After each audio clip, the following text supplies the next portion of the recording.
Good evening, ladies and gentlemen, and thank you very much for coming out this evening to have a discussion, a town hall, if you will, on the issue of medicinal cannabis reform here in the Commonwealth of Pennsylvania. I'll be darned. I get a microphone. That shows just how far the issue of cannabis reform has come in the cannabis community. I actually get a microphone. Ladies and gentlemen, my name is Patrick Nightingale. I am the Executive Director of Pittsburgh NORML, a local chapter of the National Organization for the Reform of Marijuana Laws. I am privileged to welcome Representative Ed Gainey as we host this town hall on the issue of medicinal cannabis reform here in the Commonwealth of Pennsylvania. Now, you may or may not have heard, but we have some medicinal legislation that is pending here in the Commonwealth of Pennsylvania. We have legislation that has passed a committee in the Senate that would provide, some form of relief for eligible patients here in the Commonwealth. But, when we talk about medicinal reform here in the Commonwealth of Pennsylvania, are we talking about something that would only benefit a very small amount of people in a rather restrictive program, or something that would be far more comprehensive and far more inclusive? And that's the stage of the discussion that we're having right now. That's the stage of the discussion that we're having in Harrisburg, and that's the stage of the discussion that Representative Ed Gainey and our friends are taking to their conservative allies and saying, yes, it makes sense. We can all agree right now that there is some medical efficacy to cannabis. We can all agree that there are Pennsylvanians that can benefit from this, number one, non-toxic treatment alternative. That we can all agree that this is something that should be best left between a physician and their patient, and not between a politician or a prosecutor and a defendant. So, ladies and gentlemen, I would like to thank you very much for coming out to participate in this very critical discussion, because what I can tell you is we are winning. Our message is being heard. The message of reform is being heard in Harrisburg. A vast majority of Pennsylvanians support medicinal cannabis reform. Up to 88% of Pennsylvanians support medicinal cannabis reform, ladies and gentlemen. And that is something that even in our most conservative sections of the Commonwealth, that is something that a discussion is taking place. It is happening right now because of you. Because of you talking to your representatives, because of you talking to your senators and saying that we want medicinal cannabis reform. But our job is only partially done. Have we made a difference? Yes. But are we bringing something to Pennsylvanians that will be comprehensive, that will benefit all Pennsylvanians, that will be something that can be beneficial and affordable to all? Well, right now we're not quite there. And that's something that we hope to have a little bit of a discussion here this evening, ladies and gentlemen, because the bill that is pending in the Senate right now is what I would call a limited cannabis products bill. It is something that would benefit some desperately ill Pennsylvanians, some of whom you're going to hear from tonight, begging for reform, begging that this is something that could, be passed yesterday, so that there would be relief available today. One thing to keep in mind, ladies and gentlemen, we are not acting in a vacuum right now. This is not a situation where we are, inventing something that hasn't taken place. There are 23 states in the United States of America that have some medicinal marijuana program in place, and some that are very, very effective. And these are states that we can look at, and these are states that we can learn from, and these are states that can show us that we can put a medicinal marijuana program in place right now that would provide immediate relief to critically ill Pennsylvanians. Why should some of the people that you're going to hear from this evening be denied relief because they don't live in Michigan, for example, where medicinal cannabis would be available to them. Or in Colorado, you know, one of the very, very bitter things that we have heard when talking to, you know, some legislators in Harrisburg is, well, they can just move to Colorado. They can just move to Colorado. That's the answer. Forcing Pennsylvanians to become medicinal refugees, that's the answer. To just move out of state to uproot your family and your source of support in order to have access to a non-toxic but potentially life-saving medication. Ladies and gentlemen, we just don't think that's right. We think that the time is now for reform right here in Pennsylvania. And while we are very, very happy that there is, you know, a reform that is taking place in Harrisburg, and we know and we are confident that it will benefit some critically ill Pennsylvanians, we still need to fight to make it better. And that's something that we hope to have a discussion about this evening, ladies and gentlemen.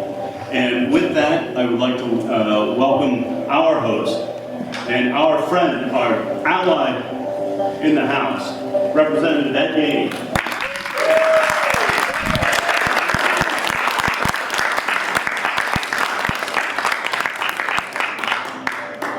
I think I'm a little too tall, so I'm going to take the mic off. First of all, let's give it up. I mean, he does a great job. Pat, you do a great job.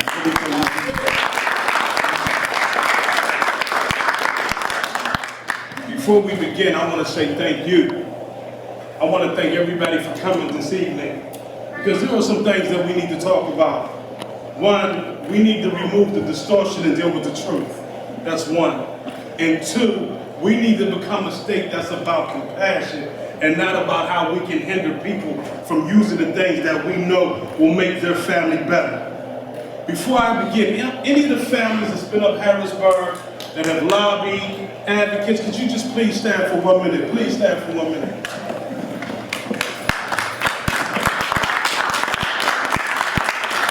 I want to say thank you. The first thing that I want to talk about that I think that we need to remove the lies and alibis and deal directly with the truth, and that is that they always say that marijuana is a gateway drug, and that because it's a gateway drug, if we use it even for medical reasons, all we're really doing is making more addicts. And so I want to deal with that first, because that is something that we need to talk about.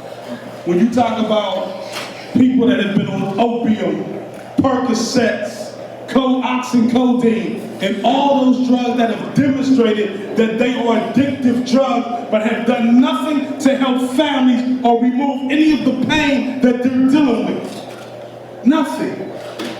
When we have had medical cannabis in research for years that says, listen, they're not going on the higher drugs. When I seen the video of where she stopped having seizures, she was having 300 seizures a day to going to just one and then to none. That is proven fact that there is something about this medical cannabis that works. Why can't we see that, and why we continue to make criminals out of our own people in the state of Pennsylvania? All right.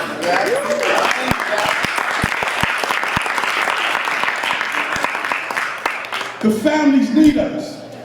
And what hurts me even more in Harrisburg, when we have been sent to represent the people, when we have been sent to represent your interests, that you have some politicians in Harrisburg that will say no matter how much research we show, no matter what examples we give them, no, we will not pass a medical marijuana bill because of the way they feel. I had one tell me, I'm a social conservative, and as a social conservative in my district, it's been taught to me that marijuana is a gateway drug, and the fact that that's how I grew up, that's what I know, that's what my community knows, that's the constituency that I'm in, that's all that they know. It's hard for me to be for.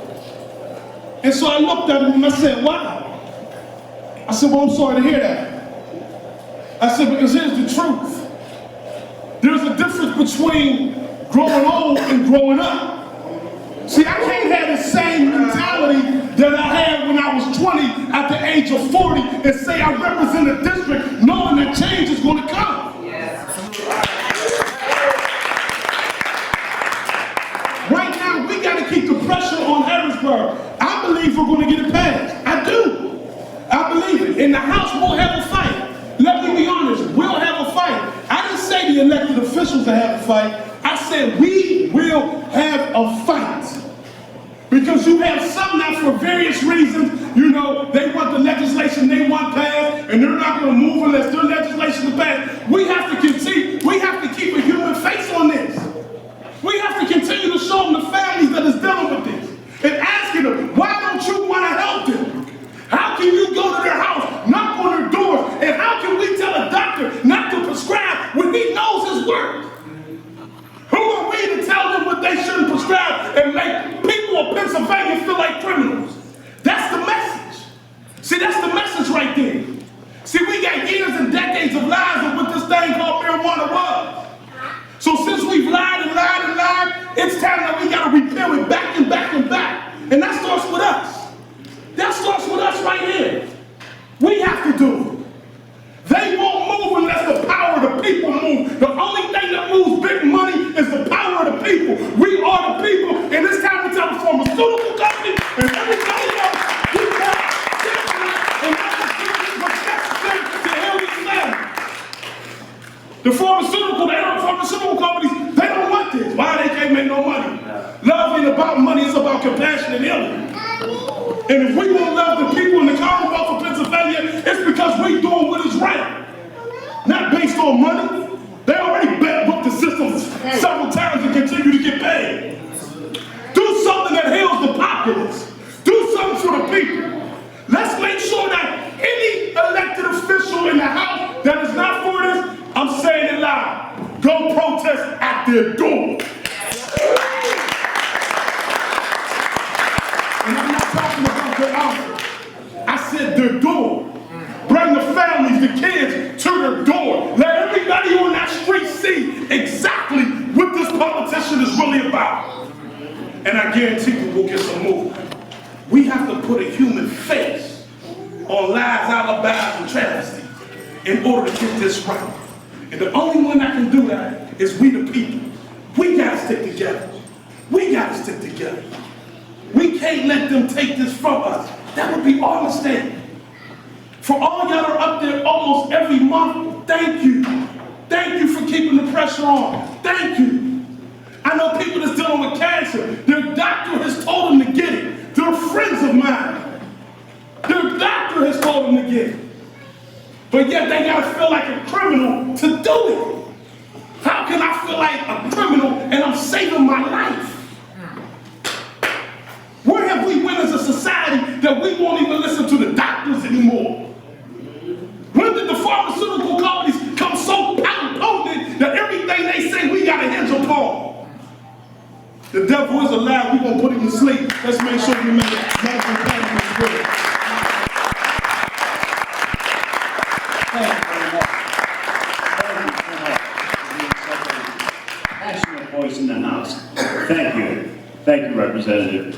Another passionate voice right here in our community, running for city council and promising to bring the voice of reform and taking a very serious look at how cannabis prohibition impacts the community right here in the city of Pittsburgh. Andre Young, thank you very much.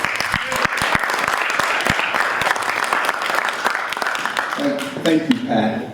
And also, thank you, Senator Gaines.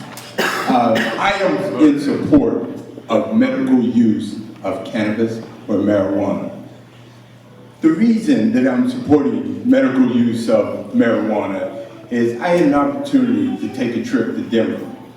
I went to Denver, and I went to Denver for a couple of reasons. One is to look at their marijuana reform law, and also to look at body cameras on police officers.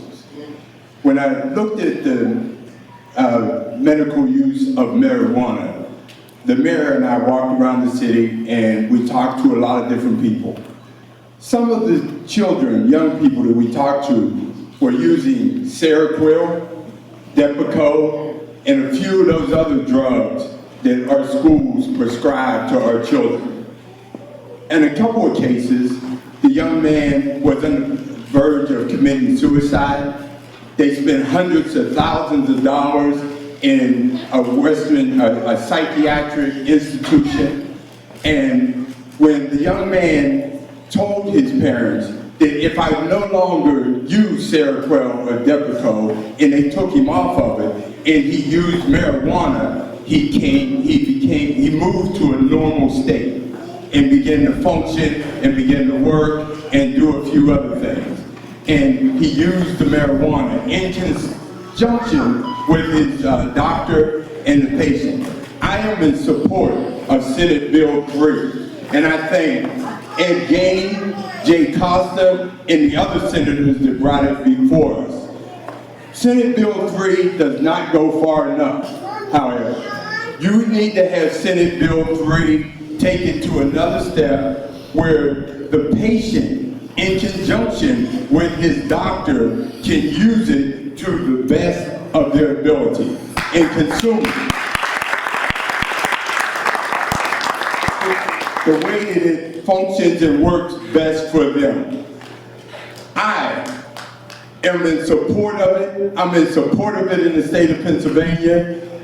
It's a bold step for our senators to take. It's a step that is necessary. It will save lives. It will bring families back to normal. It will stop destroying families, and it will allow our children to move to a normal state. When I get to city council, that will be not the first thing, but one of the things that I will support very heavily in the city of Pittsburgh. Thank you very much.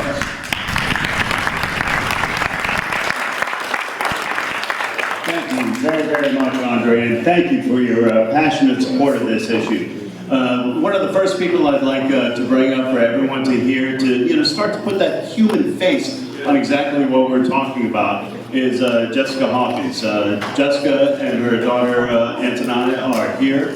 They have been one of the most passionate advocates for cannabis reform, because they absolutely know that there is relief. There is relief available. It's relief available that's literally, for lack of a better term, right around the corner. The only thing separating them from this potential miracle non-toxic alternative is Depakote. And with that, I would like to introduce Jessica and give her the opportunity to share Antonia's story. And got it going on right now. You want me to wait till that's over, or do you just want me to?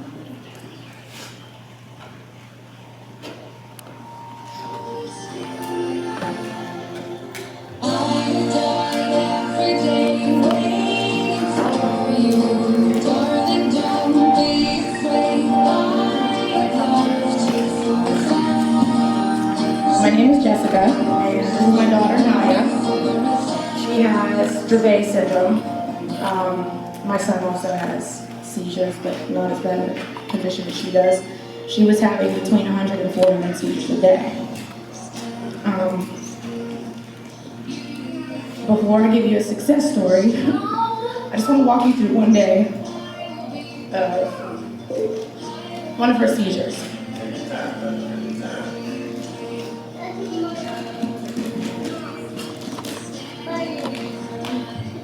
So it's midnight, working 5 hours, which ironically I work in pharmacy. You feel the bed shake. You're tired, but you're restless. You turn onto your side with as minimal movement as possible. It's dark, so you almost hold your breath just to enhance your sense of hearing and touch until your eyes can adjust. Then you feel another jump. You place your hand on her chest. One breath just seems faster than the other. Jump again. Within those 10 seconds of rolling over, you realize that your child is about to endure another grand mal seizure. Allergic with every side effect to every rescue medication, you begin to time the convulsions. After 3 minutes, the risk of brain damage begins to increase. And this is usually when you're supposed to administer the rescue medications, but not for Naya. because she's nearly died 3 times before from hers. You have no choice but to phone for an ambulance. At that very moment, your 2-year-old son comes running into the bedroom with a Paw Patrol bag of medication bigger than himself. And he says, "Mommy, please help my sister." And he hands me a syringe with a bottle of medication that he does not know does not work. 5 minutes pass and the firemen arrive. Oxygen is administered, she's placed on a stretcher, and off you go at 2 o'clock in the morning just to miss another day of work.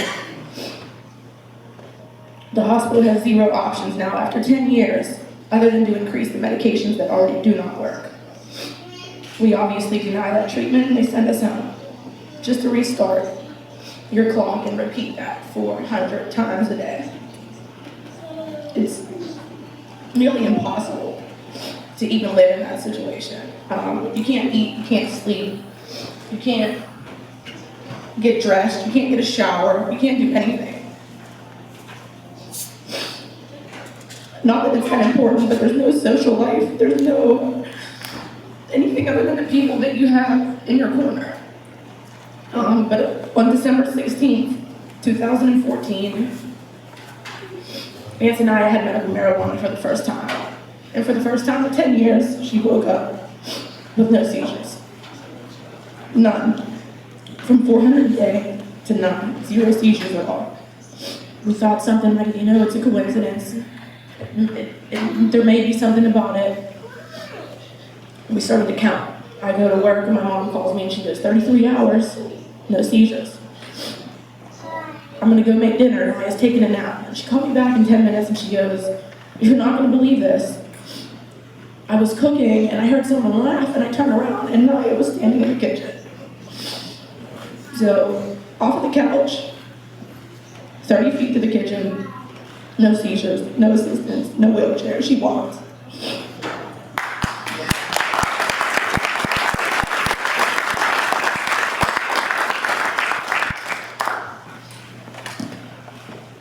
She went 4 days without a seizure. The 4th day she had a seizure, maybe lasted about 5 seconds, but she came right out of it. So we decided we're gonna go to Colorado and see some doctors and check out some other options.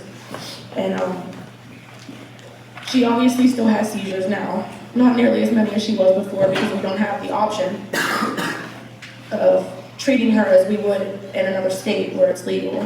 I've had detectives call me because I decided to come out about it on the news that she was using it and she has tried it and it worked. And they call us criminals and they call my mother a criminal and we can take your children off of you and you can go to prison and you'll lose your career, which I'm in school to be a pharmacist. I'm going to school to be that. And I risked my career and everything, and they threatened it, and he goes, somebody said that she went to school and said she was smoking marijuana with her mother.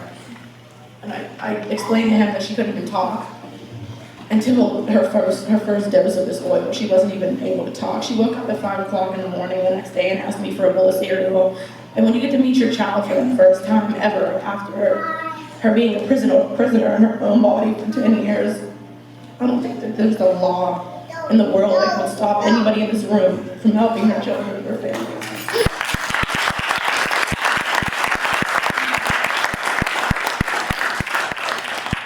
We still have rough patches, we still have our ups and downs, but she's better. She's not, I tell everybody all the time, she's not healed and she's not perfect, but she's better. And I know that when this bill passes, when this law passes, there are so many other options that these children, these families, and these adults will be able to have to try other treatments into.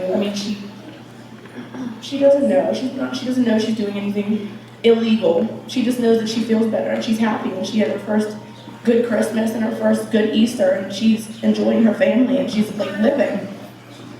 And I just wanted to thank all the other parents and Patrick and everybody with Pittsburgh Normal and everybody for always fighting and not giving up because this is very important and she is happy now. She's able to live now, so thank you.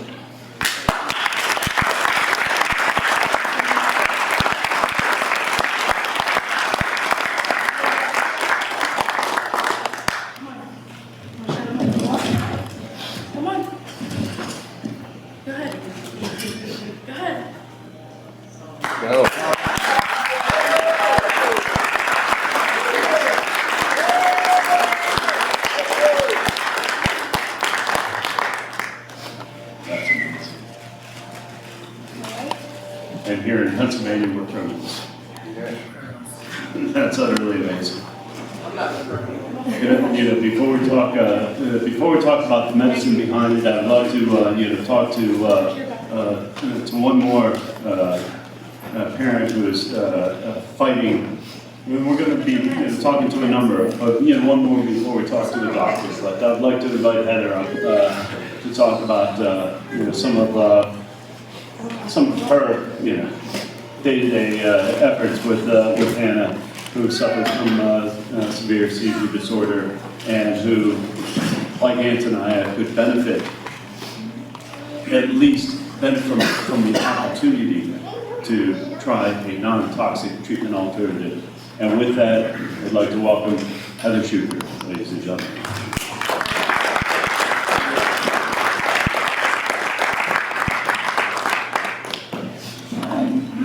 Excuse me, hi. Thoughts in my head every day. Will my daughter be dead when I wake up in the morning when I lie next to her? Will I cremate her, or will I have a viewing of her? Where do I even begin for funeral arrangements? This is where I'm at right now. December of 2014, one of Hannah's doctors had a conversation with me regarding hospice. That's an appointment that will forever be ingrained in my mind. That's my daughter right there. She suffers from, on average, about 250 seizures a month. Hannah had an MRI in November that showed that she has atrophy to her cerebellum. Your cerebellum is responsible for your motor functions and your muscle functions. When Hannah was losing her ability to walk, Hannah was the most active little girl that I've ever known. You couldn't keep her off of counters or couches. She's also losing her ability to swallow. She now has a G-tube. We recently went to get a follow-up barium swallow to see if she could swallow any better. She's swallowing worse. So this only makes me want to fight harder, because I believe that Hannah should have the right to try medical cannabis here in Pennsylvania.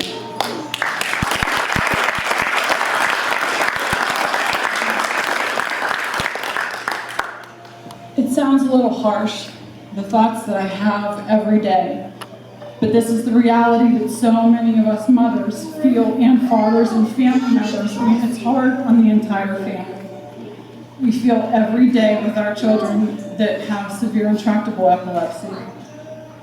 I'm tired of the ignorance of legislators that choose not to educate themselves, that choose not to listen to us, that choose to ignore the scientific evidence that it does help. And it helps with not only seizures, it helps with cancer, glaucoma, PTSD, severe chronic pain, which is not included in Senate Bill 3. I'm just a mom to Hannah, who's 12 years old. In August of 2013, helped create the organization Campaign for Compassion in Pennsylvania to help educate and advocate for the legalization of medical marijuana right here in Pennsylvania. We made a lot of progress last year and had to start over. We have a select few representatives that I'm not sure if they're not compassionate or if they just have chosen not to educate themselves as to the medicinal benefits of this life-saving plant. But we need your help. We need your help to advocate and educate your senators and representatives. I'm not here to quote statistics. I'm lucky if I remember what today's date is. But we need your help. We don't need your help next week or next month. We need your help today, tomorrow, and the next day.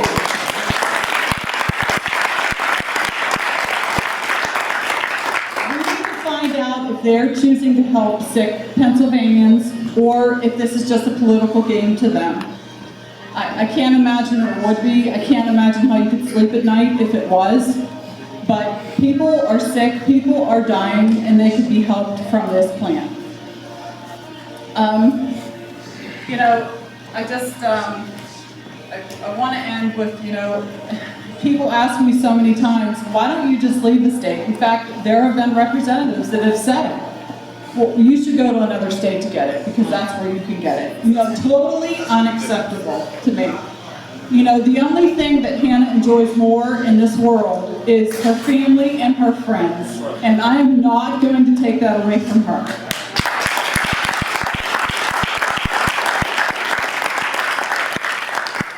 If we all leave and go to another state, then what? You know, I actually, I had a representative in a meeting say to me, he was very upset with me, and said that he had to miss an awards meeting for his child for that meeting. Okay, so if I move to Colorado, imagine how many things I'm gonna miss, because I can't come back.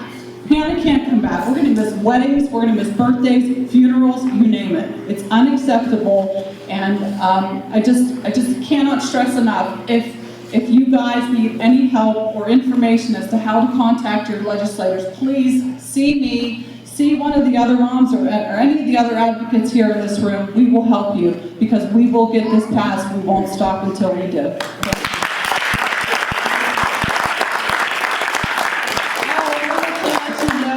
A little side note, Hannah, she's a little superstar. She has a Facebook page. It's, if you search on Facebook, it's H2, the number 2, 4FORMMJ. I put updates on there all the time as far as the legislation goes, and just the daily life of Hannah and her friends who suffer from seizures, chronic pain, cancer, glaucoma, you name it. It's on there. So thank you very much.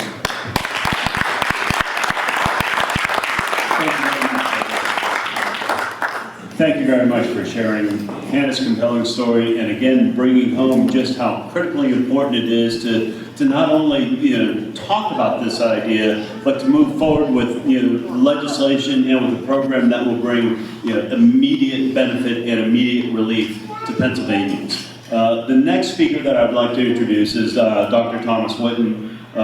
Recently joined the board of Pittsburgh Normal, who's going to talk about some of the real medicine behind this, and the fact that we're not talking about introducing some type of snake oil, and we're not talking about something that doesn't have solid medical and scientific evidence, direct evidence in the form of clinical studies, in addition to an endless amount of actual anecdotal and real-life experience. The one thing that we know that not even our most ardent opponent has ever been able to discount, we know that there has never been a single case of acute cannabinoid toxicity. No one has ever overdosed from weed. Some have tried and some will, but it cannot be done. Now, ladies and gentlemen, with that, I would like to introduce Dr. Thomas Whitten. Thank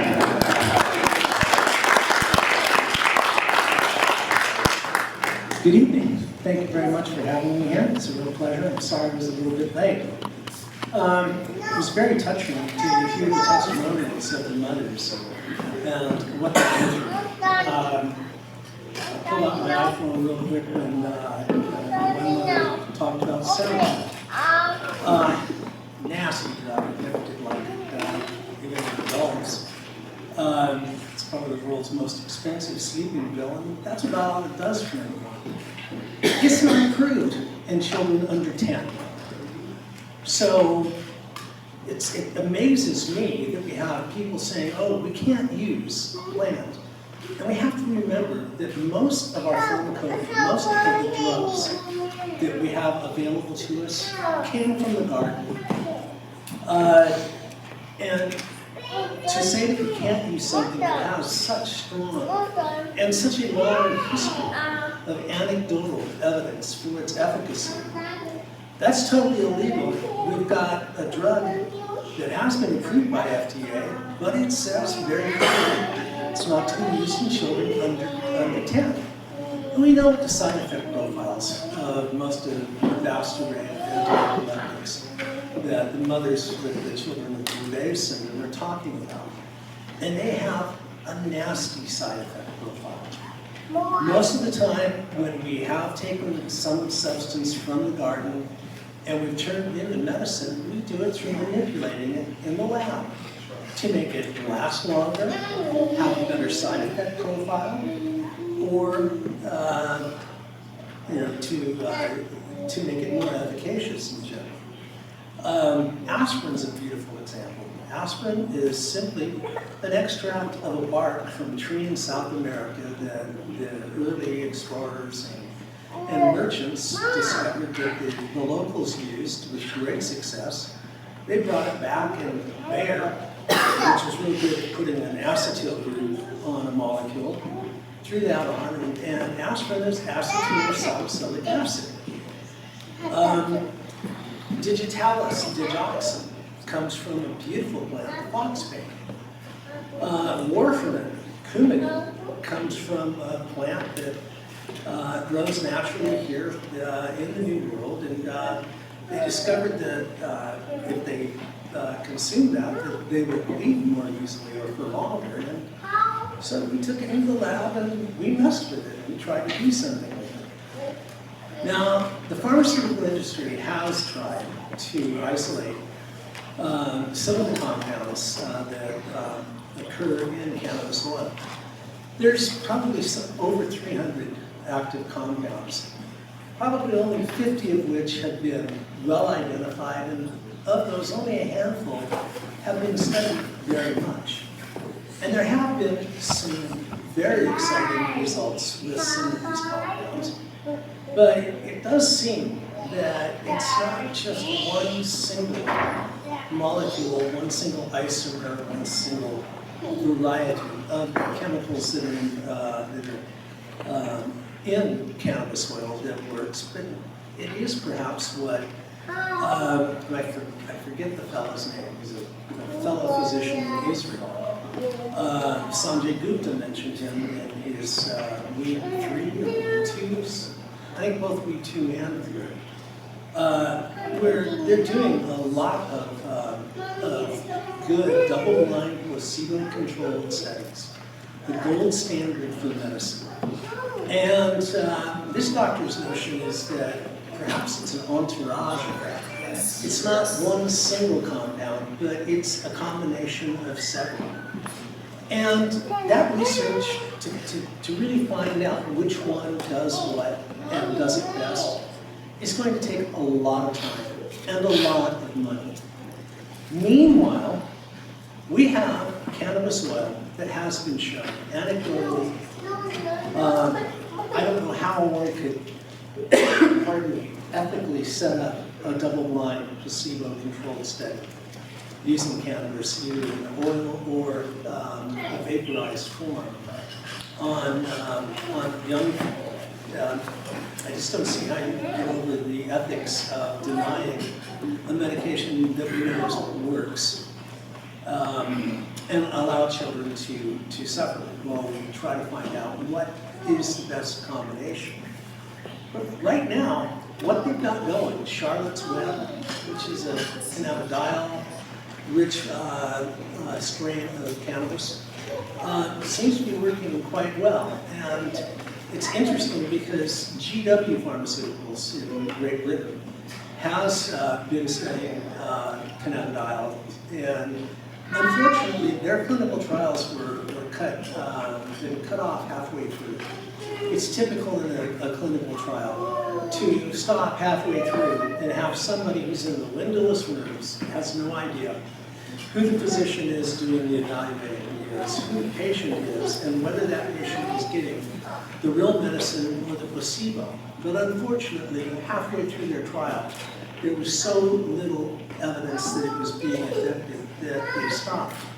Now that doesn't mean that the pharmaceutical industry hasn't given up their quest for medicinal treatment, traditional Western allopathic medicinal sense, their quest for a drug that they can use. But I hark back to my initial statements. Almost all a large number, can't say really a majority, but an astounding number of the drugs in our pharmacopoeia came from the garden or from the effluents of the sewage plants. The cephalosporins, every mother who knows Catholics, one of the cephalosporins, Catholics, Ecor, Suprax was one. Those all came from a mold that was growing downstream from the waste treatment plant outside of Venice, Italy. Penicillin comes from a mold that grew on an orange. It's the same mold that makes blue cheese blue. Took a lot of refining for us to find that. And in that case, it, I think, was well worth it. But I have a real problem with seeing people suffer now because marijuana is erroneously scheduled as a Schedule I substance.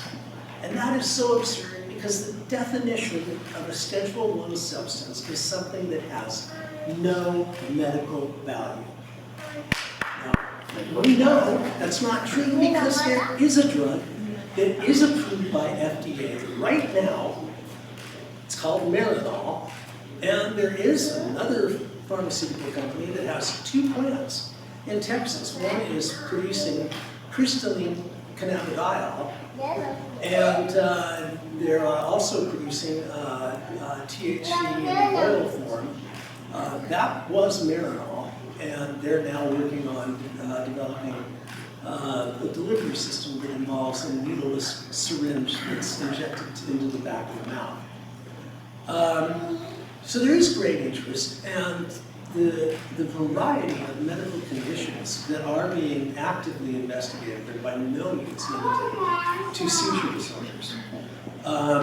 There have been good studies done, in fact, using Marinol, the pill form, versus the inhaled form at the University of California at Davis, where I went to school as a graduate student.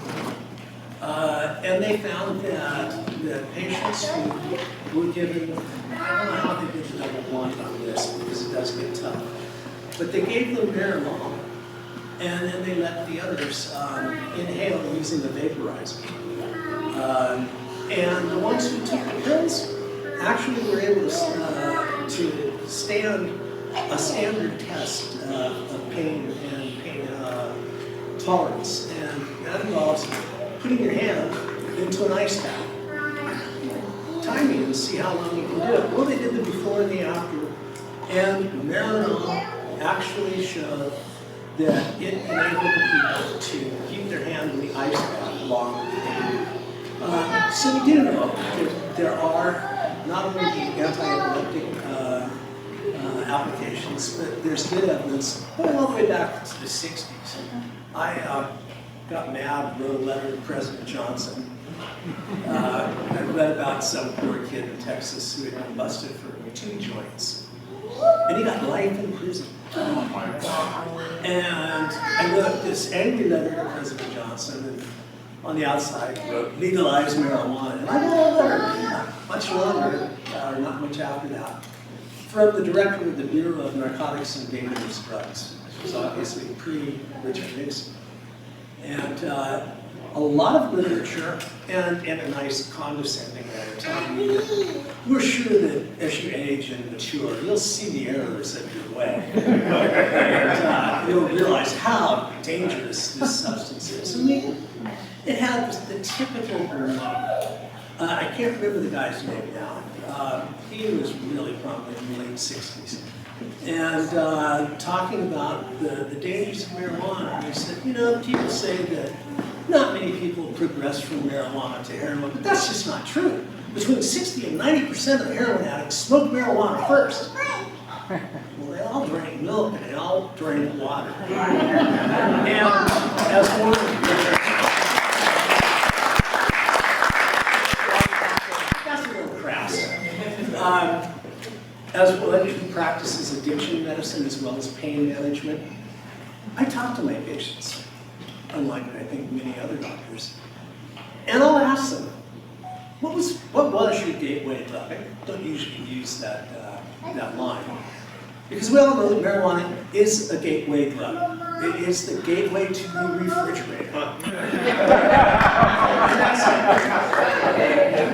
But when you carefully interview someone who does suffer from an addiction, and you ask them, what was the first substance you put in your body that rocked your world? Like you had to hold on to the chair, or the arms on the chair, or the shag carpet, or the grass, whatever. And they'll say, oh, I took a pill. How old were you? 18. Did you ever drink anything? Any alcohol? Oh yeah, how old were you? 16. Did you ever smoke a cigarette? Yeah, how old were you? 5th grade. And that is a drug, nicotine, that has no medical value whatsoever.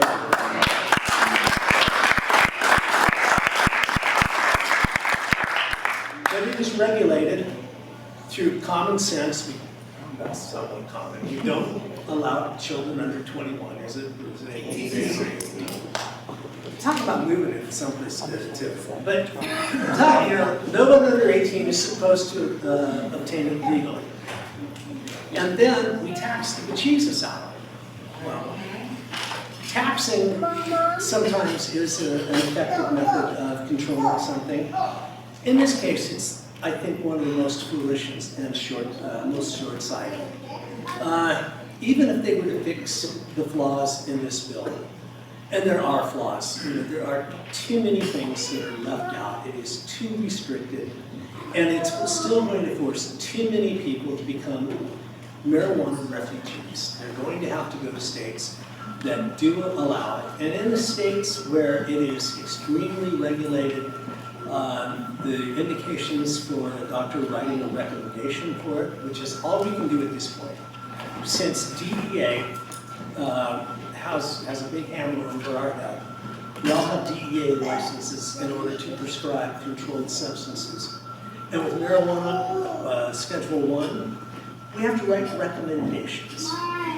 And we're really limited in what they are proposing to permit us to write those recommendations for. And I know that there was quite a clap that came about when someone complained that chronic pain isn't on the list. It needs to be. We know for sure there are good medical school type studies showing that Marinol and other cannabis products are extremely effective in neuropathic pain. And what do we usually use for neuropathic pain? We use anti-epileptic drugs. Usually the atypicals, not so much Depakote, but Neurontin. There's one called Sabella, Milnacipin. That's not an anti-seizure medication. We use things like Gabatril. All kinds of the atypical anti-epileptics. Probably all started back with Tegretol. It was used for tic douloureux, which is trigeminal neuralgia. It's an incredibly painful, extremely difficult condition to treat. They even go in and try and cut a part of the nerve, which is pretty hard because that nerve is both a motor and a sensory nerve. So to cut the part that's motor is no good. The sensory, that can be helpful if indeed it helps some. The outcomes are usually very poor. So we are limited so much in what we can use because of a ridiculous policy that really goes back to the 1890s. Excellent book, Mike Gray's Drug Crazy. It covers the United States drug war, going back to our intervention in China against the opium wars. We rode our white horse in telling the Chinese, oh, we're going to help you get over your opium wars. Well, how did they get into the opium problem? Britain took over Hong Kong, negotiated all the trading rights with China, so they really had all the tea in China. How did they pay for it? With the opium from India. So we weren't interested in their drug problem, we were interested in the trade. So we said, hey, we'll help light this out. And we spearheaded the efforts to get an international commission to demonize opium, and of course it was available over the counter.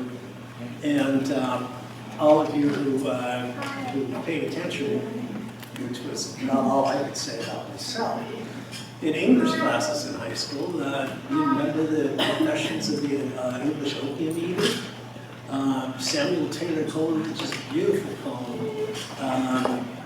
In Xanadu did Kubla Khan a stately pleasure dome decree. It was all a dream that was opium induced.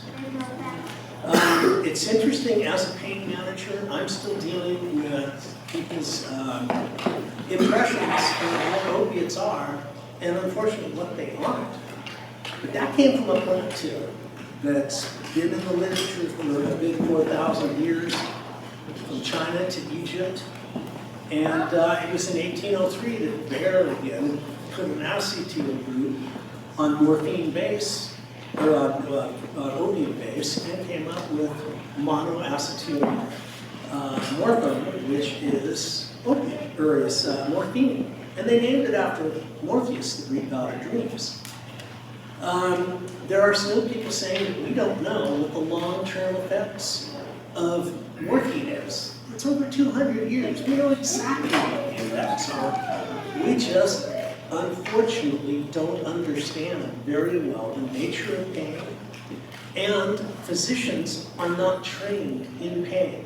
In 2010, there was an exit poll, so to speak. They did a survey of all the medical schools in the United States. At that time, there were 143. There's a couple more now. Of those, only 5 had a required course in the preclinical years, the first 2 years of medical school. A required course in medical school on pain management. When I went to medical school, for nutrition, you'd think that's a pretty important thing. Doctors need to know about nutrition if they're going to take care of their patients, right? You know how much I had? 1 hour, 1 lecture in biochemistry, and the professor told us on Wednesday, Friday's lecture is going to be on nutrition. It's not going to be on the test. We don't have time. So our doctors are uneducated. Much of society is miseducated because of the misunderstandings of allopathic medicine and things like morphine and its derivatives. I like to talk to my patients about what addiction is, and I point out to them addiction has nothing to do with the substance.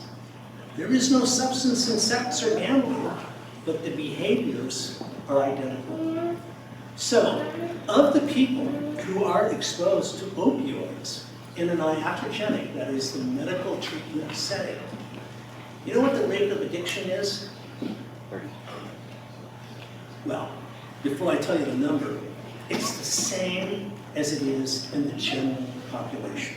It's 3.8%. Now, we've got what? 330 million to 3.8, so we're talking what, 11, 12% of the population may be addicted to opioids.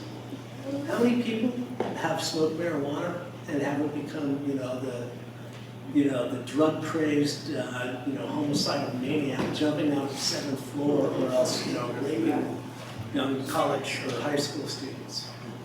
We're still living with the reefer madness, and our children are suffering, and their parents are suffering, and my patients suffer because I can't allow them to use, even surreptitiously, a medication that I know does a great deal of good. Ready to pass it on. If there are any questions, I'm certainly be more than willing to answer later. Thank you very much.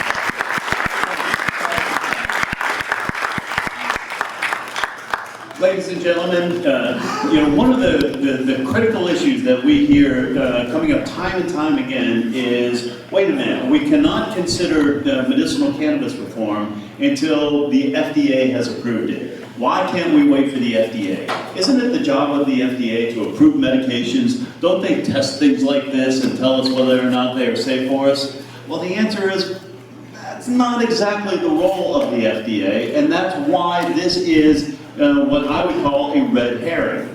The FDA works in this fashion. A patent holder brings to the FDA clinical studies that patent holder has funded, that patent holder has paid for.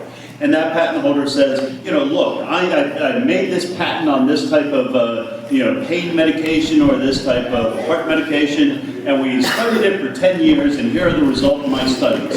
And in certain circumstances, bad things happen, but generally speaking, it does exactly what we said we want it to do. And then the FDA will either approve it or it won't approve it.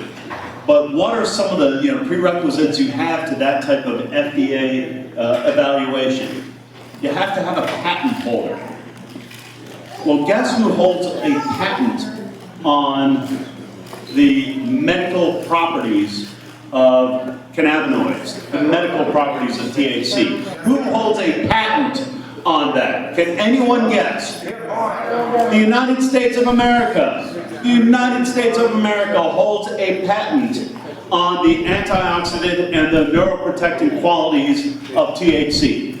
Yet maintains that it's a Schedule I controlled substance, and therefore, under no circumstances are you going to have a patent holder funding FDA clinical studies and then bringing the results asking for approval. When there is no pending FDA approval, they're not doing it on their own. That's not how the agency works. So what does that leave us in the meantime? It leaves us with the need to move forward on a state level, to move forward and demand our rights as the laboratories of democracy to say that we're no longer going to allow a ridiculous federal policy to impede on our ability to do that. But here's a question that I'm going to have for Representative Gainey, and I would like him to come up and talk on this. How do we move what I'm going to call fundamentally flawed legislation through Harrisburg? Because right now, the legislation that we have will benefit, as I said, a number of critically ill Pennsylvanians. Pennsylvanians that we have heard from tonight. But it could do so much more. It could really be a model for the nation in medical cannabis reform. But unfortunately, the bill that we have right now that may very well come to the House will have a rather restricted number of qualifying conditions and will not permit smoking, vaporization, or edibles. And we think that those are some restrictions that are not patient-friendly, and we need guidance in how best to move that forward. And that's something I would like to ask Representative Gainey to speak on. Representative. Well, first thing is, I believe if we even get this right here to the floor, we get it passed. We have the votes. The only reason why they have not let this go to the floor, the powers to be, is because they don't control the votes. Now, how do we get everything else put in the bill? We're gonna have to amend it. We have no choice about that. And then we're also gonna have to take baby steps, because one thing through the political process that we know is that they don't give us everything at one time. They don't. Should they? Absolutely. But they don't. We could amend it, and we got to amend it and put everything in it that we wanted to see what we receive. But some of it comes back to that grassroots organizing that I said before. They're not hearing us in Harrisburg. They're not. They control the power, so they'll tell the leader of the House on the Republican side when they can call something up. What I'm saying is that we've already lobbied in Harrisburg. We've already rallied in Harrisburg, and we have to continue. But I'm telling you, nobody wants you to show up at their door. Nobody. So at the end of the day, you got to show up at their doors with the families that's being impacted. Because if we can show up at the door with the families and the children that are being impacted and their neighbors seated, one thing we know for sure, they politicians, if they can't do anything else, they can count votes. That's right. They can count votes. And I'm sorry to say that you have to shame somebody into that, but right now, We gotta do what we gotta do. You seen them come up here, you seen the film, you seen everything. You know what they've been giving us for the decades and decades is lies. So we're left with no choice. They called her criminals. Told her they take her kids. I mean, there's nothing else left. You go to their doors and let their neighbors see. You make it a day where you just show up at one of their doors from across this state and make it a day of advocacy on their street and watch how it change.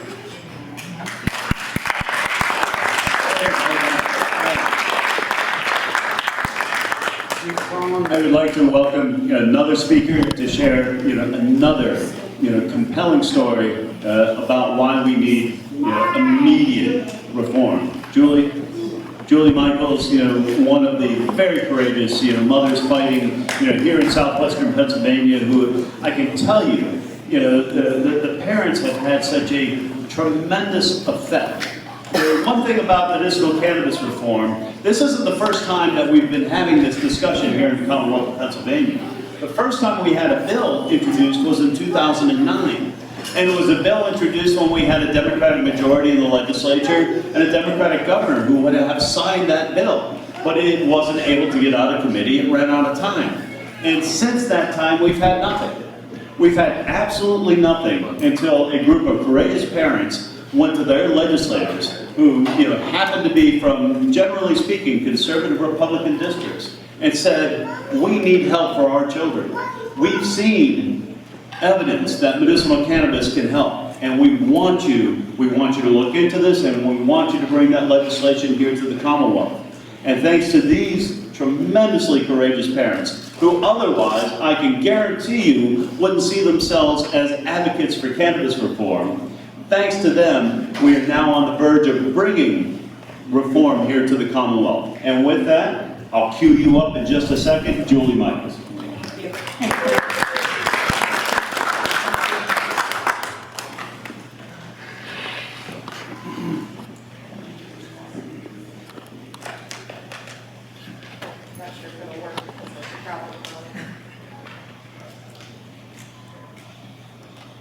Which one? It would be the bottom one sitting in here. It may not work.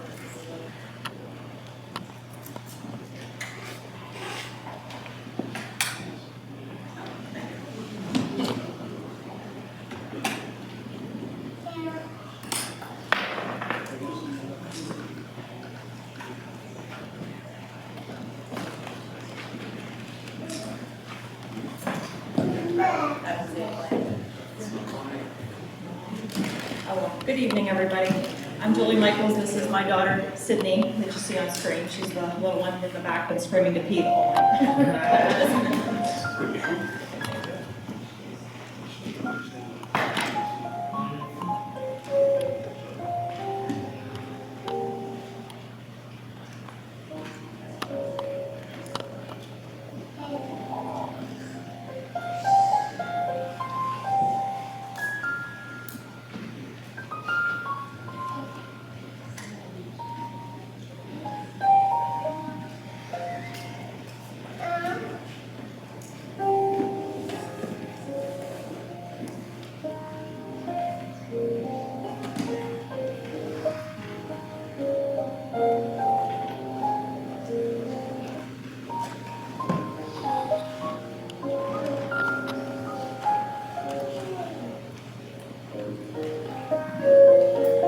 As you saw in the beginning of the video, our daughter Sydney was born perfectly healthy, and she was born in September of 2009. And as we celebrated her first Christmas together as a family, we sort of felt as though we had the perfect family at that point. We had our son, now we had our daughter.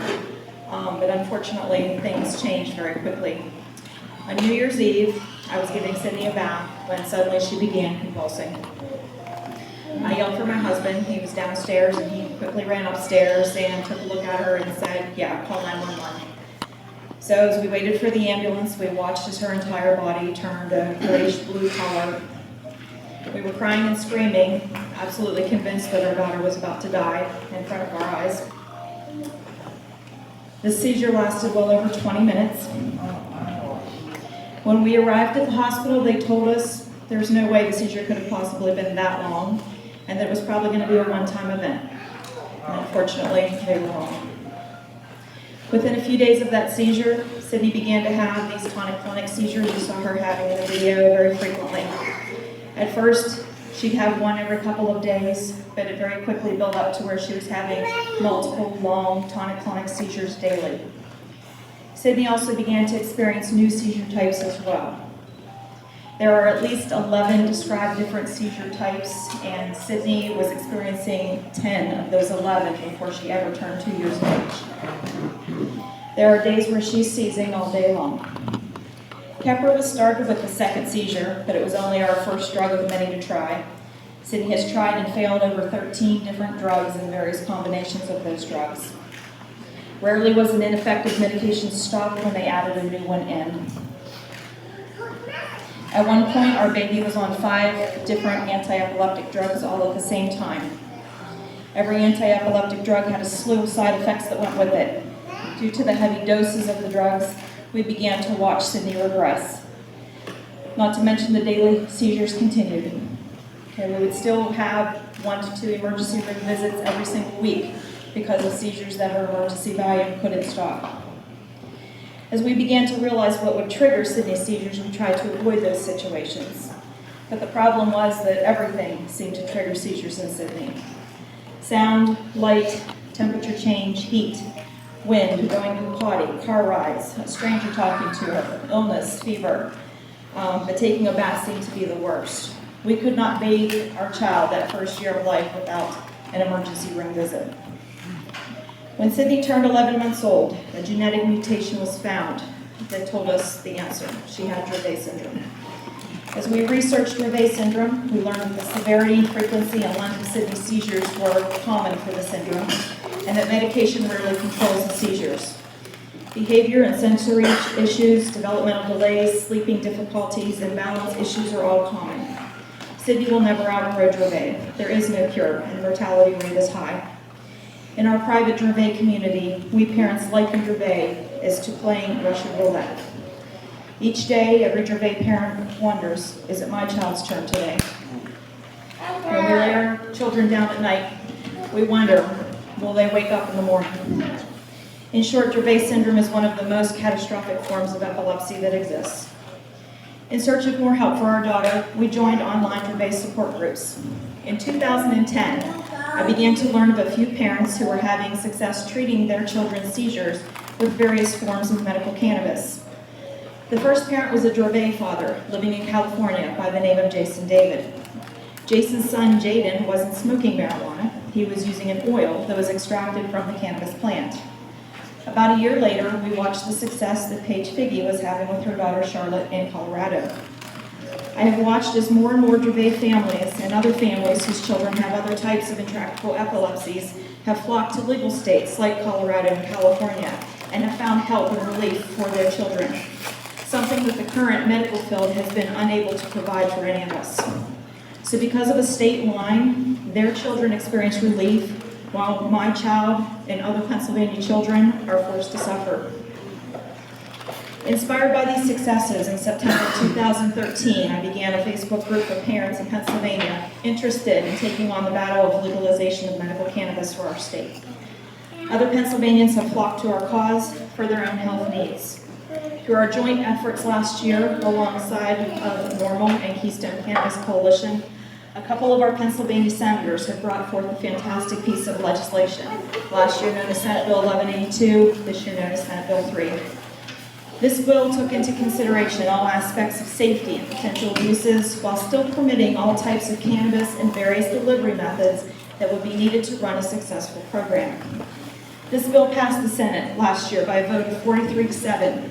Sadly, it was not in its original form, having been amended down to only 10 accepted conditions and with the loss of vaporization of cannabis as an option for treatment. We were happy it cleared the Senate, yet devastated at the changes to our bill. The loss of vaporization is devastating for many health conditions, as it is one of the most accurate forms of dosing and provides for almost immediate relief. There is no toxic byproduct produced when vaporizing. Vaporization also allows for titrating of dosing so that a patient can consistently use the right amount of cannabis for their condition. Vaporization can be easily used if a patient is unconscious and seizing to administer a rescue dose of medication. In short, the loss of vaporization is devastating for intractable epilepsy disorders. Currently, Sydney is 5 years old. She's on 14 different drugs and supplements. She's been weaned down to 2 daily anti-epileptic drugs, which offer her no relief. 2 more are her rescue drugs, and the rest are all needed to help her body tolerate her harsh ketogenic diet. A good day for her is probably 30 to 50 seizures. On a bad day, that number is easily in the thousands. Sydney has been life-flighted to Pittsburgh at least 6 times in the last 4 years for seizures that have lasted anywhere from 45 minutes to an hour and a half. Medical cannabis will give our child a chance to experience life. Due to Sydney's many seizure triggers, she's a prisoner of her home. It's difficult to take her outside of the home without having to load her up with a lot of heavy drugs so that she can tolerate the outside sensory stimulation. If there is not a change, Sydney will never be able to tolerate a school environment. Medical cannabis can be that change for Sydney. One reason why I believe so strongly that medical marijuana is the answer for my daughter is because it's natural. The only things that have ever lessened my daughter's seizures have been natural, eye patching and the ketogenic diet. In fact, the only time FDA-approved drugs have lessened her seizures is when we've removed them. If someone told me 4 years ago that I'd be taking an active stance on legalizing medical cannabis, I'd have told them they were crazy. I'm a teacher, I'm a conservative Republican, I'm a Christian, but circumstances and education can change a person. I've changed my position on cannabis because I took the time to research it and learn about it. Plus, disease doesn't care what party you're part of. Please contact your senators and representatives, and in particular, House leadership, Representative Turzai, and urge movement on the cannabis bill. Ask them to either broaden the conditions list with Senate Bill 3, or better yet, let our doctors decide. Ask them to reinstate vaporization as an acceptable delivery method.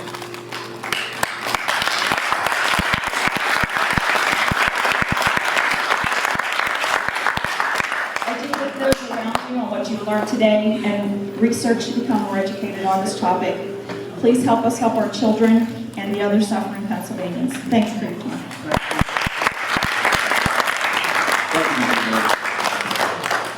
You know, once again, ladies and gentlemen, we're hearing about the need, the urgent need that critically ill Pennsylvanians have for this, treatment alternative.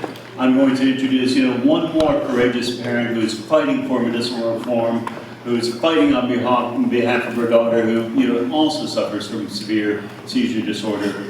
Danielle?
I actually have 2 children with Dravet syndrome. I just wanted to start off by saying that. These are my beautiful girls. The top picture is when we suffer a coma at the age of 4, and everyone's in a coma for 45 days. The bottom picture was Olivia, when she suffered from brain damage at the age of 2. This is just one dose of medication that they take. No medications. And we start. My name is Danielle, my husband Joe, and I have 4 beautiful children. We're very proud. Our oldest 2 children suffer a lot of I shouldn't say the word I'm going to use, disappointments. They forgo a lot of fun times with their friends to stay home and help us take care of our children.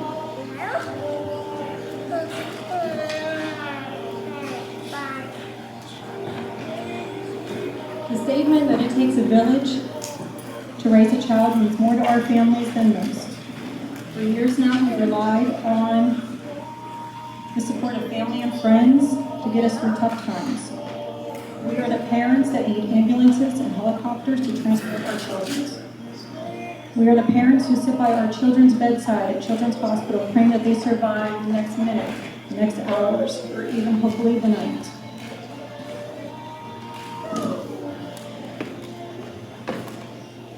We are the parents that watch our children on breathing machines after our children have been given such strong medication to stop a seizure that they suffer respiratory distress.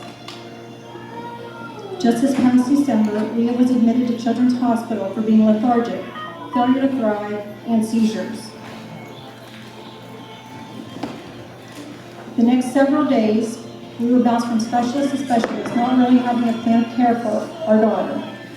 We spent this past Christmas and New Year's in Children's Hospital, with our daughter still continuing to have seizures, lack of interest in eating, no drinking, and now they were adding numerous pharmaceuticals to her daily regimen, and still seizing, no answers. We were told many times it's just Dravet syndrome running its course.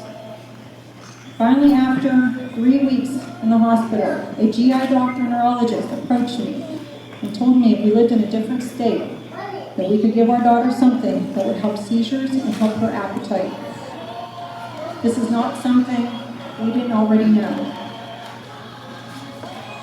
Leah is now home, but still continues to have seizures. We have to fight her to eat and to drink. It doesn't take a village to raise a child. It takes a whole community.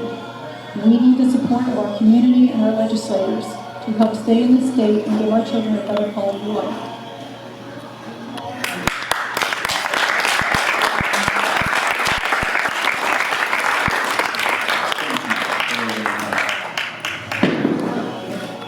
Ladies and gentlemen, that's our program for this evening. At this point, I would welcome anyone who's got a question about the future of medicinal cannabis reform to, feel free to put that question now. Myself and Representative Gamey would be happy to answer that.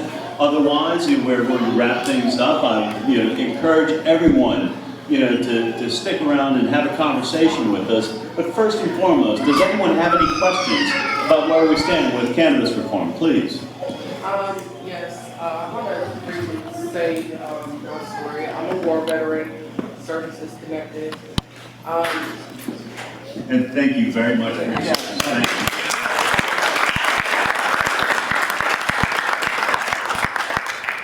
Served about 10 years in the Air Force. Most of the time I was overseas deployed, more times than I can count. Through the years, I've seen things and I've been a part of the energy that went against my ethics, went against certain things, orders I had to follow, which put me in situations where I turned around and I was having nightmares. My mood was off. I couldn't concentrate at work. I became a poor airman, a poor friend. I didn't value myself or my life. I attempted suicide a couple of times. I got services connected back in 2010. When I came into the civilian world, it was a culture shock.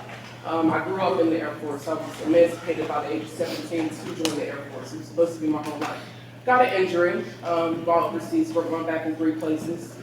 They put me on flex roll, morphine, all types of things, mess with my mood. I got diagnosed with ADHD, ADD, bipolar, a manic depressant. What else was there? Attention deficit. Did I say attention deficit? Okay. PTSD was the biggest thing. Came out of the military and it was worse. I was on Seroquel, Wellbutrin, Paxil, lithium, you name it, I was on it. And I kind of lost my sense of self.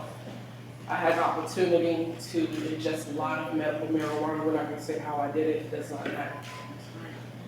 What I know is I found my sense of self.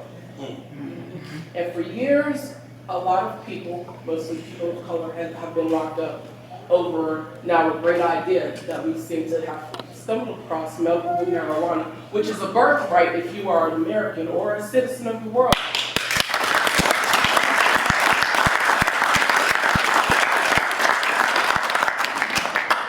Mother Earth, it's our natural birthright to be able to ingest it for numerous reasons, from mood swings to seizures to everything. We're all connected, we are all in this struggle together, and I'm here to lend my voice and lend myself to this movement, to put myself, my experiences, my testimony behind what medical marijuana or conventional marijuana or whatever type of marijuana does for you. And I'm sorry, perhaps more people, you know, on the hill need to go and smoke a joint and really get that fire over.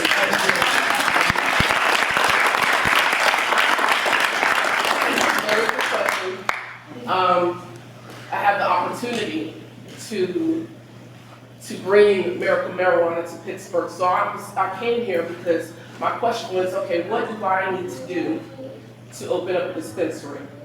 When I started doing this, it put everything in order, and I was able to go back to school and obtain my MBA, a business degree. So I have a business called The Lighthouse, and I'm just sitting and patiently waiting on legislation to come through. But I feel like I have to change the dynamic of my question. Came here initially asking a question about a dispensary, which I feel is a little too premature if we're still debating over vaporization or smoking is even going to be allowable. So my question is— That's the reality of our, exactly. of our legislation. My biggest question is, what do we need to do to create an amendment to this bill to allow these other types of ingestion of plant medicine for our children? You know, this is something I'm going to turn over to Representative Gaines. We can amend it in the House, but we create our own version. And I just talked to some people with Ashburn today before I came here. We will work with the parents advocates groups, talk about what we need. And we'll, like I said, we got to put everything in there that we need. Now, does that mean, I got to be honest, does that mean we're going to get everything? No, not the first time. But again, we got to put everything in there, because if we leave something out, then that just gives them opportunity to push it off the table. And they'll say what they always say, well, you didn't ask us.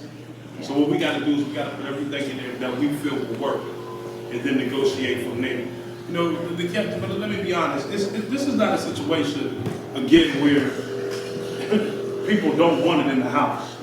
I'm going to be honest. The majority of the House, they want this. It's not that. It's a group, a handful, that have the power in the House. And their power is saying no. For reasons I can't even understand. It's just no. But in Harrisburg, everything seems to be negotiated. The only thing I dislike about that is when you're negotiating people's lives. We can negotiate education formulas, we can negotiate health and human services, but when it comes to people's lives and giving people another tool in the toolbox that they can use, we should be about that. So it's not a lot. I want you to know it's only a handful, but the handful control the power. Then what's their motive? What's their Hey, can I say it's Mike Thursday? Yeah. There you go. Yeah. Mike Thursday. Everybody knows him. He's the guy that's stuff. Oh, yeah. He's the Speaker of the House. Yeah. For now. Mr. Speaker is real happy to be here.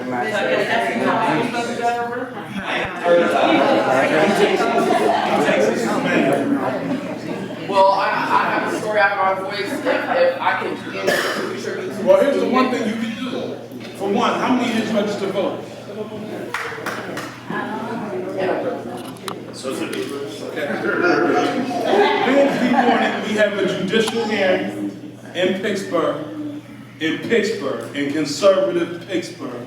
We're having a judicial hearing on medical marijuana. I encourage you to show up. I encourage you. Bring friends. Bring the neighborhood. Make me go on my schedule. Wednesday. April 29th, 10 a.m. 29th. But where's it at? 10 a.m. The goal room, Allegheny County Courthouse. Where's that? The goal room, Allegheny County Courthouse. So, 436, May 29th. yeah, April 29th. I encourage all of y'all to sign. They need to see y'all. They need to see, because I'll be honest, Philly done already moved on. Southeast is ready to move. We got the votes. But we just got the one guy we need. What did you say? The one guy that we need, we do not have. And I don't know why. I don't know why. Can I tell you that I have spoken with Representative Terzai. He's not hearing from enough people from his district. So, if you know of anybody in his district, they need to call him and just. Cannabis, Wexford, Pine. That's it. Did you talk to him? Did you meet down here from his district? Yes, I did speak to him, I'm not from the district, and he made a point to tell me that, so it's very important. Correct, it's very Well, important to here's the him. catch. You know, I wanted to finish something. It's very important to him that you hear from people from his district. When she was telling her story about the person who said that he had to go somewhere, I don't know if you want to reveal that. But in the back. Name names. Understand, folks, that he will not listen to anybody unless they're from his district, because that's how he keeps his job. Whether he's the Speaker of the House or not, as a House of Representatives employee, he is there because his district puts him in. If his district doesn't get on his coattails and start yelling at him, he's not going to do anything. And here's the thing, in the absence of money, which is what the real issue is, because these pharmaceutical companies put a lot of money into contributions. You gotta have votes. The only thing that trumps money is votes. That's right. Okay? But that means we gotta go to Shaler and knock on his door, okay? And tell him that it's about time that he lets the issue to the floor so the people who want to vote on it can vote on it, then that's what we need to do.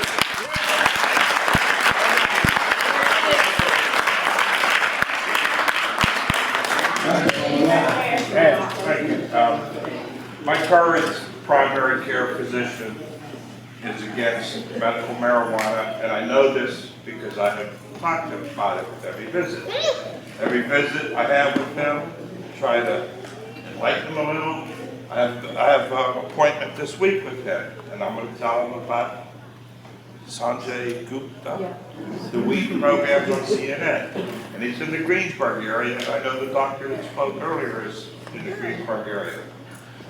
So my question is, when medical marijuana is finally legalized, the doctor I currently have is no use to me, because he has told me, and I've asked him, will you prescribe it? He said no. My question is anybody compiling a list of doctors who are pro medical marijuana, so that when that time comes, we know who to go and see? Well, I can tell you that at present, it's exactly subject to, the limitations that Dr. Whitten testified to. Every licensed physician in the Commonwealth of Pennsylvania has a DEA license to, prescribe medications. So would, a physician in that situation speculatively put their name on some type of list saying that in the future, yes, I would recommend or not recommend? I don't think that that's something that we could expect right now. The legislation as it's written, and something that I believe that will continue to be part of the legislation, and that we as cannabis activists support, is that it requires a bona fide physician-patient relationship. So if your physician does not ascribe to this treatment alternative, you as the patient would have unfortunately the obligation of looking for another physician who may at least be amenable to having a conversation, because it will require that bona fide physician-patient relationship. You will not, likely have the opportunity of, specifically seeking out known cannabis-friendly doctors, because that, would potentially be violative of the spirit of this provision. And because I know that regulation is something that is so important to this legislation moving forward, I wouldn't expect to see that. But you know, I just want to, I'm sorry, go ahead. Patrick, kind of based on the same question that I have, is the bona fide relationship between a physician and a patient. I'm a veteran, and the VA, thank you for your the VA currently is not a single VA physician that will sign an endorsement letter because it's still a federal offense. That's something that is potentially being addressed under new legislation that's moving through through Congress. The Careers Act, authored by Rand Paul, Kristen Gillibrand, and Cory Booker, which would permit VA doctors in medicinal marijuana states to make those recommendations, to not just tolerate those recommendations, but to also make those recommendations. Unfortunately, there's nothing in our bill that can change or affect what the VA would do because, that's federal, we're state, supremacy clause. The best that we can hope for at the moment is to simply be left alone. With the passage of the Careers Act, if it does, move forward and becomes law, that will provide significant protection to states that have medicinal marijuana programs from federal interference. In the meantime, unfortunately, the best I can say is that, number one, veterans in medicinal states are not going to be discriminated against by the VA if they have an outside recommendation. Number two, veterans in non-medicinal states, under any circumstances whatsoever, run the risk of violating their treatment protocol. And the only way that we're going to bring this together for veterans is going to be under some type of federal legislation. So, to that extent, we're hoping that the Careers Act has some real momentum. And I'm going to be honest, there's one more thing we can do. And I forgot to mention this, but there's one more thing we can do. Listen, every representative got what you call people that help fund their campaign. You start writing letters or showing up to some of the businesses that is funding these candidates, think of how fast they'll be picking up the phone to call that candidate and say, listen here, if this starts to hurt my sales, if this starts to hurt my business, we can switch up candidates very fast. Because the one thing that we do have is 80% of Pennsylvania is for medical marijuana. 88? So 88%. So you start showing up at your home, right? Get your campaign finance report, find out who's funding, and then start showing up there and writing letters. That's a problem. That's right. That's a problem. Absolutely. We still have some power. We're not out of it. Any other questions? Ma'am. I have a follow-up question. I suffer from PTSD also, but unfortunately not for such a noble cause as they have. A couple years ago, due to a fight with my mother, I was hospitalized. I fought with my doctor. I fought for my constitutional right to freedom to not be pharmaceuticalized. They Thorazined me. They tied me down. I don't want to hear people say they fight for their right because they put 6 people, 3 on each side. They tie you down. They Thorazine you. I didn't even know. They x-rayed me. They did things to me. I didn't even know it until I got my bill. $52,000 to the state of Pennsylvania. They forced me to sign up for Social Security. They threatened me with Danville.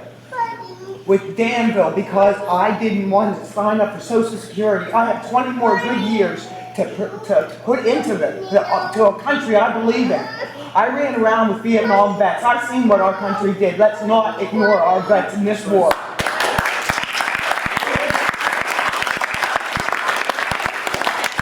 When I set myself back from the court-ordered pharmaceuticals, I went from a 302 to a 303 to a 304. I am very shaken. Okay, that is not something, because people won't listen to me. They think I'm crazy. But when I stepped myself back from that, I did not know that within 3 to 6, it took 3 to 6 weeks to get out of my system. And when it did, I seized. I tried to commit suicide. And I'm a peace-loving God, peace, love, God. If I would have been a trained killer, what legislator can look the victims in the eyes of the shooter, the killer that they created because they refused to legalize something that God gave us?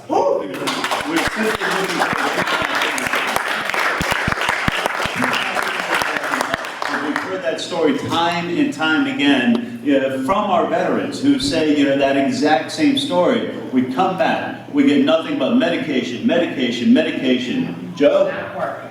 Yeah,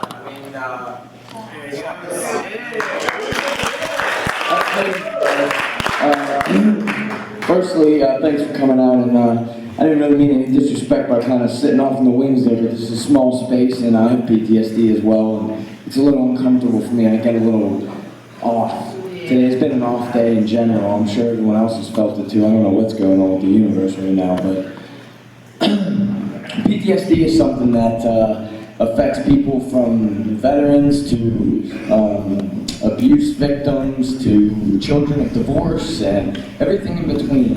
It's whenever your body experiences a trauma and your mind experiences a trauma that you just cannot seem to shake. It messes with your whole energy, your whole being is off, right?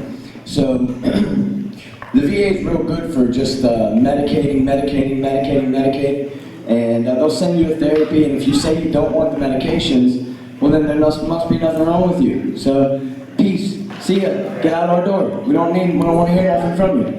So, something like safe access to cannabis is really important for veterans because, as you two spoke, you three spoke about having PTSD and cannabis possibly helping or having helped. I'll give anecdotal evidence until I'm blue in the face about it. The person that I was through the last decade of darkness since I came home from Iraq has been, the fact that I'm alive today, I really can't even believe it, I look at the way that I was living my life. Now, I never put a gun in my mouth, but the way that I was living and the lifestyle that I created for myself was practically me trying to commit suicide every single day. I'd go out and get shit-faced drunk until I couldn't even see or walk or talk, and then I'd get behind the wheel because I did not care at all what happened to me.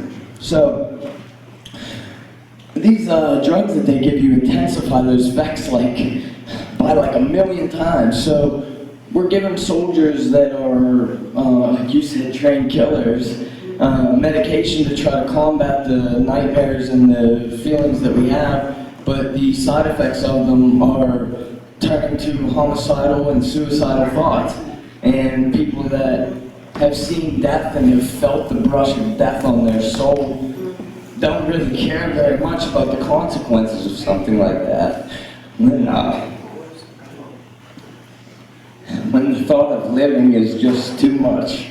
And so, as you're feeling like ending is the only way, there's not much to stop you. So we keep giving these pills to people, and now we're dealing with a number of 22 veterans killing themselves every day on average. And that's not taking into account people such as myself who didn't actually kill themselves, but was just living so damn recklessly that death is inevitable.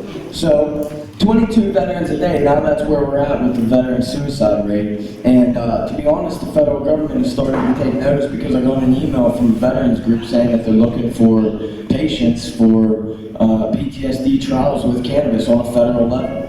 Now, this is something the media is not really hyping up, but it is definitely going on. That's a really good sign. And I feel like these veterans that are killing themselves every day, my heart goes out to their families, and oh my God.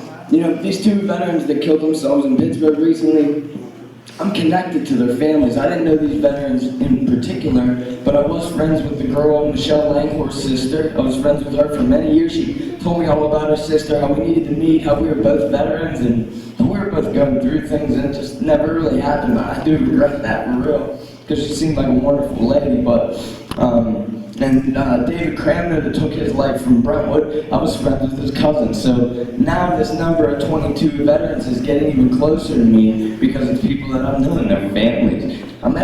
These people are calling me, asking where we are with this cannabis program, where we are with this, what can we do to help, how many more families have to go through this. So this number of 22 veterans a day, as terrible and heartbreaking as it is, if there starts to be traction on the federal level and they drop the Schedule I classification and they start looking at cannabis therapy as the first line of defense against PTSD and veterans with mental illness instead of just one size fits all, Medicaid, Medicaid, Medicaid, and if you kill yourself, if you do something jacked up and whatever, that just means it's one less thing that we have to worry about. That's what the VA says, you know? So if these veterans committed suicide is forcing that traction, then I would say that their deaths are not in vain. But if this is just something that leads to more pain and suffering for people, and you know, the federal government just cancels this PTSD study and keeps the Schedule I classification and keeps their guard up that this plant is dangerous, that this plant is a drug,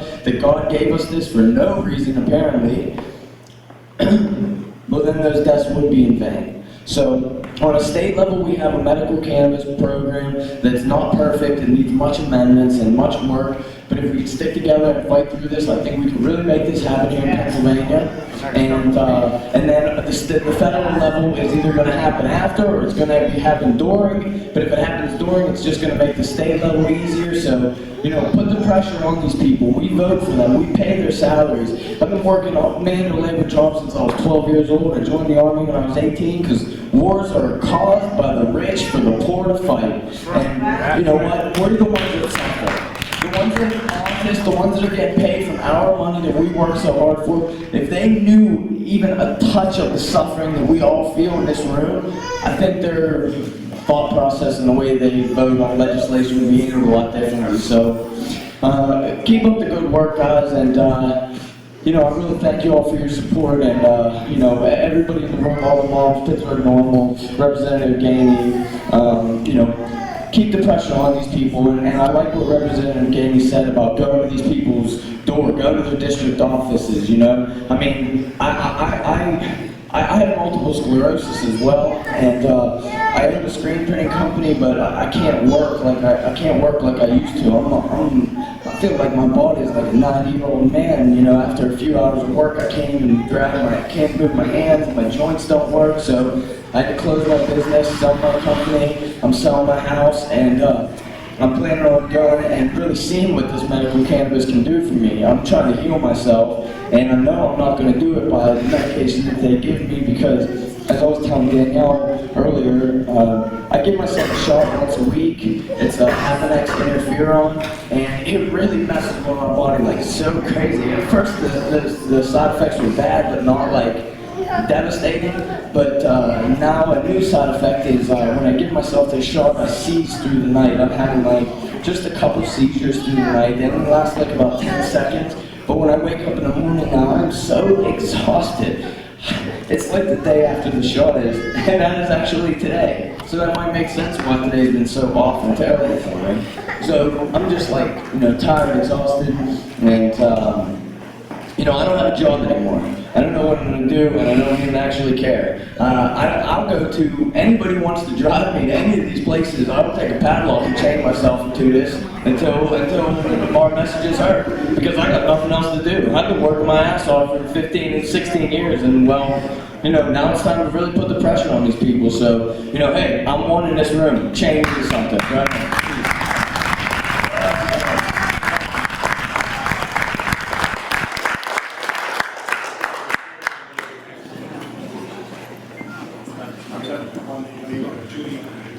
Yeah. Please. My name is Judith Gaylord. I too am a veteran of the United States Army, but more importantly, I've worked with the Department of Veterans Affairs for 13 years. What you veterans are saying, what we veterans are saying is absolutely true. On the federal level, they have to address this. PTSD is detrimental to our veterans. We did not leave and go to war or serve in peacetime to come home to be affected like this. Stand up for the veterans, stand up for these children, stand up for everyone. This has to happen. Thank you.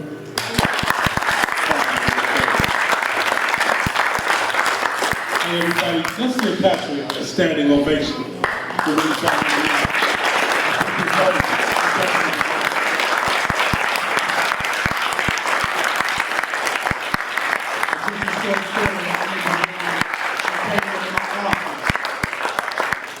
Hey, I'm about this right here. I'm committed to it. You know, I said, okay. A lot of people come to the office and they do that talk. I said, well, I gave a little bit of data that I was looking for. He had it to me by the end of the week. See, when you got somebody that's committed like that, that's why I should give him a standing ovation, because that don't come every day. It really don't. And I just want to say one more thing about this marijuana. You know what I mean? For so long, we drunk the Kool-Aid. We drunk the lies. They told us a whole lot of lies, and this whole thing has destroyed people's lives. I mean, from sending people to the penitentiary, to people being killed, the whole war on drugs. I mean, everything. This has been one big lie that has been a black eye on humanity. Let's be honest. It's up to us to change it. And the only way we're going to change it is two ways. One, we got to continue to be together. And secondly is, we cannot be afraid to go out to the power.